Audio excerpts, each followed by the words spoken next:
This will be the first of a series for the Philosophers in Their Own Words playlist on Nietzsche's Twilight of the Idols. I'll probably combine them for the Great Text and Philosophy playlist after that. I'll be using the Richard Polt translation, published by Hackett. As a general rule, for most purposes, I think the public domain translations of the Great Texts of Philosophy you can find on the internet are pretty good, but they're usually not the best, and if you want the best translation and money is not an issue, go find a better one. For quality translations that are affordable, I do, as a general rule, recommend Hackett. I'll be using Hackett here. Let's look at the title and the subtitle. The Twilight of the Idols has the subtitle, How to Philosophize with the Hammer. Now, when he's talking about idols and hammers, one image that comes easily to mind is that of the iconoclast smashing idols with the hammer. And let's first say what would be right about this image, and then move to what's wrong about this image. The connection to Christianity and the divergence from Christianity ought to be understood as much as possible. Think of a Christian going around smashing idols, an iconoclast, and saying, these are not real gods. I take my hammer and I smash them because they're not real gods. I violently tear them down to make way for the worship of the true God. A Christian might be conceived of as doing that, or perhaps metaphorically doing that, perhaps refuting idols or something like that.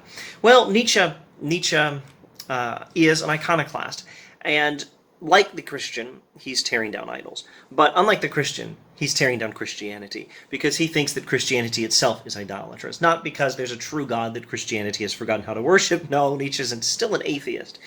Nietzsche is critiquing Christian ideas of God as false ideas of God. Instead of worshiping a real God, we worship our ideas of God. That's how Nietzsche thinks Christians actually behave, and he wants to tear down those idols. But you must not allow the image of smashing an idol with a hammer to get in the way. That is not what Nietzsche is doing. How does one philosophize with the hammer? Not by smashing the idols violently, but by tapping on them gently and sounding them out. In fact, the hammer is a tuning fork.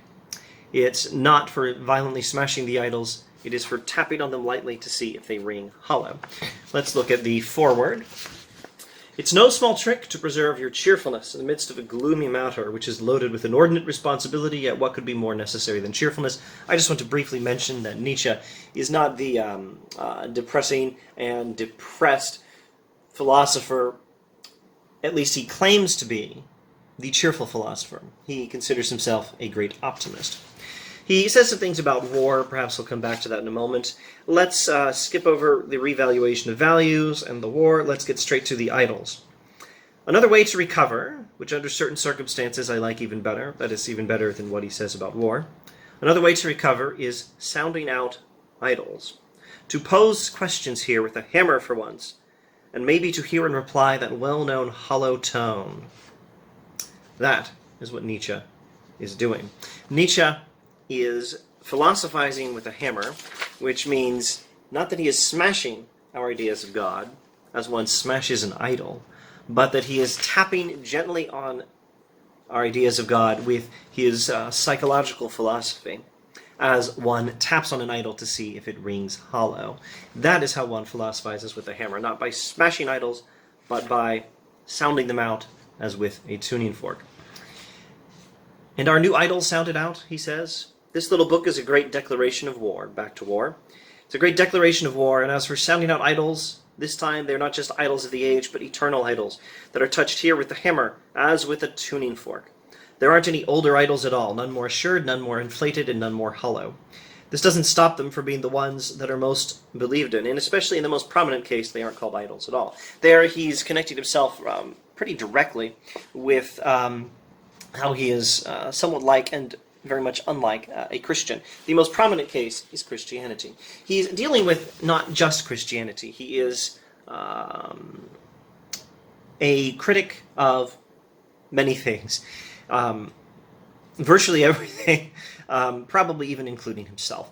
Nietzsche is a great critic, and he's not only going to criticize Christianity. He is criticizing and declaring war against, but I think this should be understood as a metaphorical war.